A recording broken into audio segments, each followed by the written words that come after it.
Nakatutok si Pangulong Ferdinand R. Marcos Jr. sa mga pangyayari sa Senado kagabi.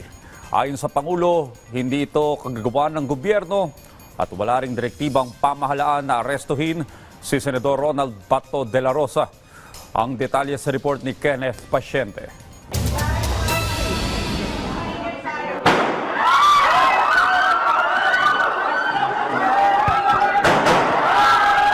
Kasunod ng gulo sa Senado kagabi na umabot pa sa pagpapaputok ng baril, malinaw ang naging pahayag ni Pangulong Ferdinand R. Marcos Jr. Hindi yan kagagawan ng gobyerno.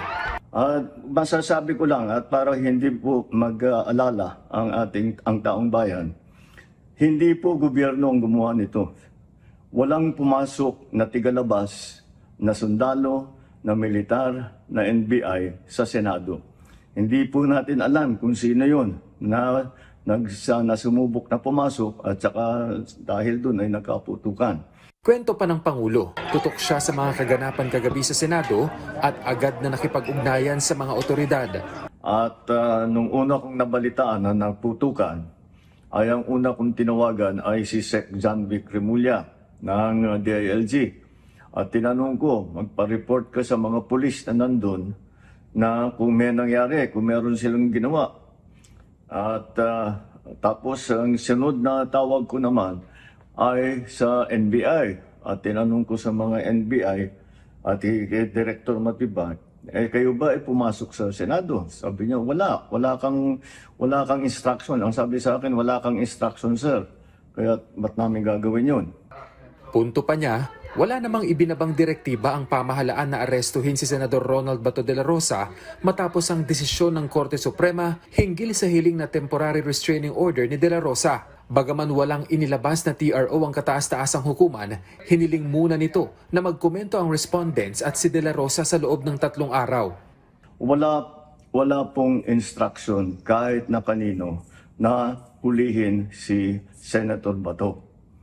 At ang nangyari, ang NBI, sinabihan ko nung lumabas yung resolution ng Supreme Court, mga alas 4 yung kaninang hapon, ay sinabi ko, umalis na kayo dyan.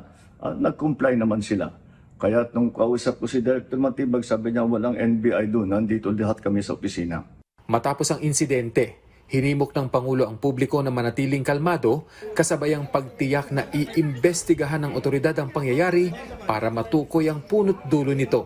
Maging kalma lang po.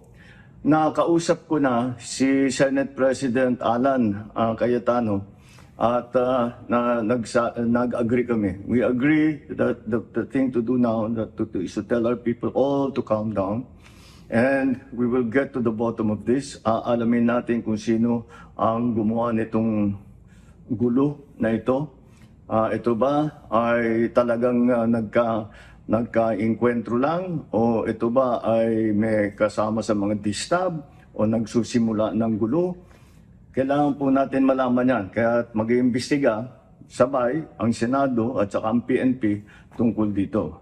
Kinokolekta na sa ngayon ayon sa Pangulo ang lahat ng mga ebidensya. Nangyari ang tensyon sa Senado kasunod ang pagsisilbi ng arrest warrant mula sa ICC laban kay De La Rosa, kaugnay ng drug war ng Duterte administration. Kabilang na ngayon si De La Rosa sa listahan ng wanted persons ng ICC. Kenneth Pasyente para sa Pambansang TV sa Bagong Pilipinas.